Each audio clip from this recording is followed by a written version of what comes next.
Selamünaleyküm YouTube kanalımız abunəçiləri Güllərcə yaxşı başladıqdan bir 2025-ci il 18-ci iyun dostları 5 milyon son bilən zor saz sənədə Nexus 2 avtomobilini qoyub bərəmiz Bruvolt Dons maşinimiz 2014-cü il.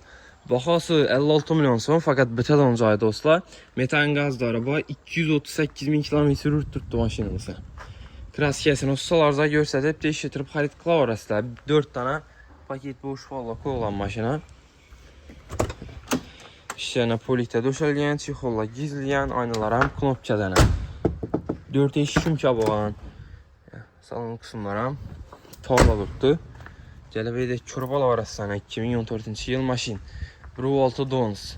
Baxası 56 milyon son fakat bitə doncayı dostlar. 5 milyon son bilən avtokritikasikadır.